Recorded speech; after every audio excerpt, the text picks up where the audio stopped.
Usai menyanyikan lagu kebangsaan Indonesia Raya digelar penandatanganan serah terima jabatan. Sebelumnya Presiden Prabowo merombak kabinetnya dan salah satunya adalah mengganti posisi Sri Mulyani dengan Purbawa Yudi Sadewa. Dalam pidatonya, Sri Mulyani menyampaikan permohonan maaf dan berterima kasih atas kerjasama serta dukungan yang telah diberikan. Tiada gading yang tidak rusak. Tiada gading yang tidak retak. Tiada manusia yang sempurna. Pasti dalam menjalankan amanah ada kekurangan, ada kehilafan. Dan untuk itu saya dengan rendah hati memohon maaf.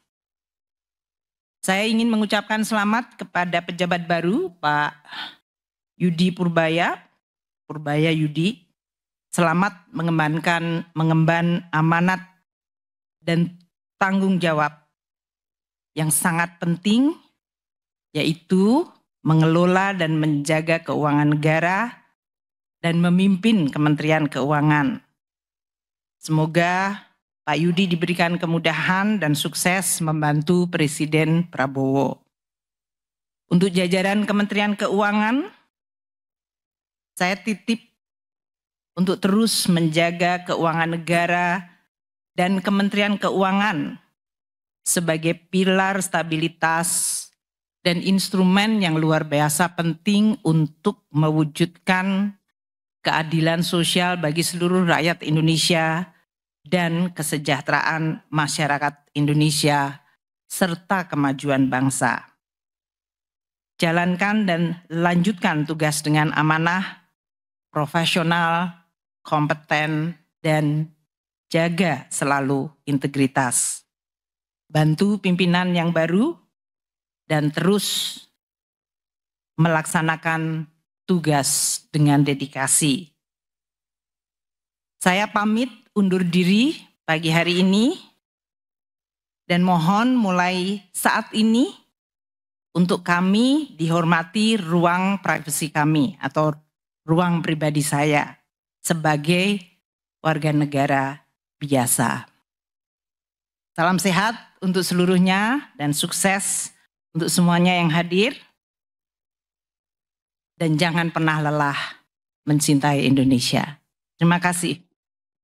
Izinkan saya menyampaikan rasa hormat dan apresiasi setinggi-tingginya kepada Ibu Sri Mulyani Indrawati.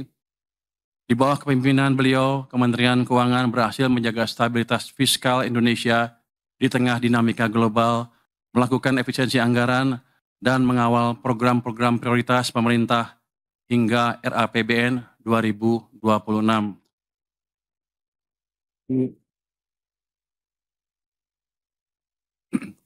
Selain itu, transformasi kelembagaan yang beliau jalankan, mulai dari restrukturisasi Direktorat Jenderal hingga pembentukan unit-unit baru, adalah fondasi penting yang akan memperkuat Kementerian Keuangan menghadapi tantangan masa depan. Integritas, profesionalisme, dan reputasi internasional yang beliau bawa telah menjadi teladan bagi kita semua, sekaligus menjaga kredibilitas Indonesia di mata dunia. Untuk itu, saya atas nama pribadi dan seluruh jajaran Kementerian Keuangan mengucapkan terima kasih sebesar-besarnya kepada Ibu Sri Mulyani.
Menteri Keuangan Purbaya Yudi Sadewa mengakui ekonomi Indonesia sedang melambat. Namun, Purbaya optimistis kondisi ekonomi nasional akan lebih baik dalam waktu dekat.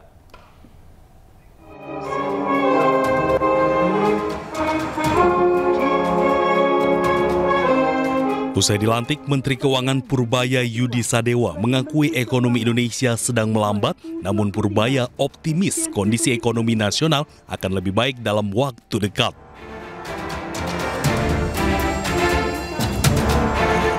Purbaya juga percaya diri akan memperbaiki anjloknya indeks harga saham gabungan atau IHSG saat ini dengan mudah karena pengalaman dirinya sejak 15 tahun lalu berkecimpung di dunia pasar modal sehingga dirinya dapat dengan mudah memperbaiki perekonomian.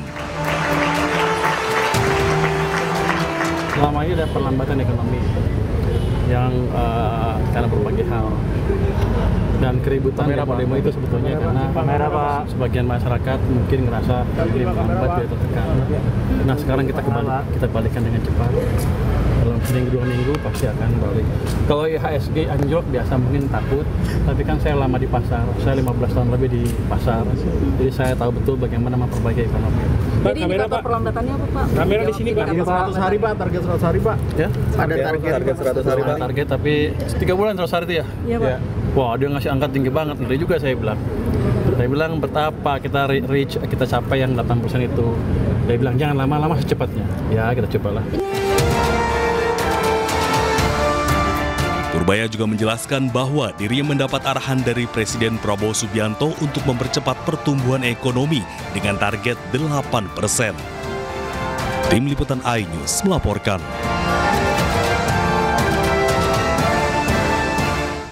Pemirsa, Purbaya Yudi Sadewa bukan orang baru di sektor ekonomi dan keuangan. Sebelum dilantik menjadi Menteri Keuangan, ia pernah menjadi staf khusus bidang ekonomi hingga Dewan Komisioner LPS.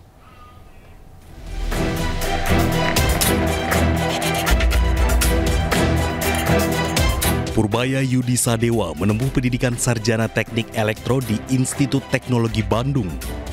Ia kemudian melanjutkan studi master dan doktor ilmu ekonomi di Purdue University Amerika Serikat.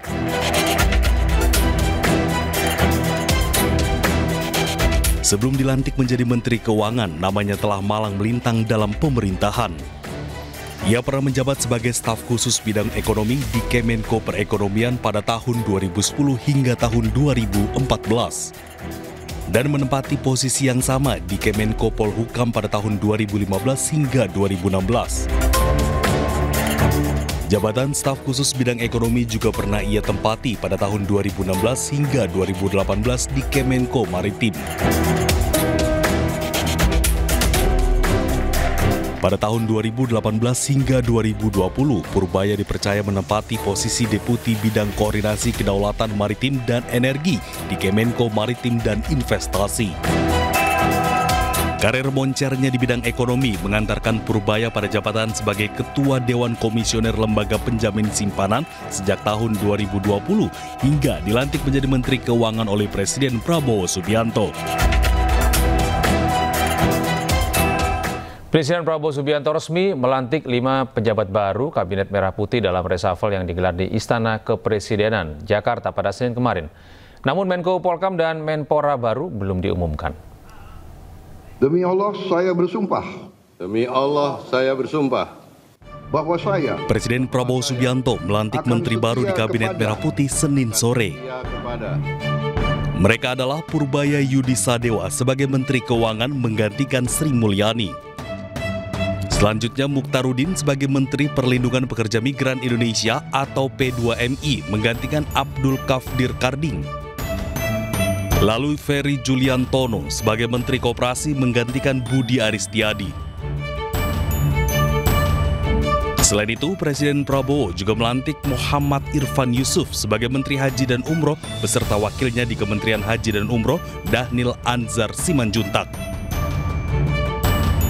Namun Presiden belum melantik Menko Polkam dan Menteri Pemuda dan Olahraga.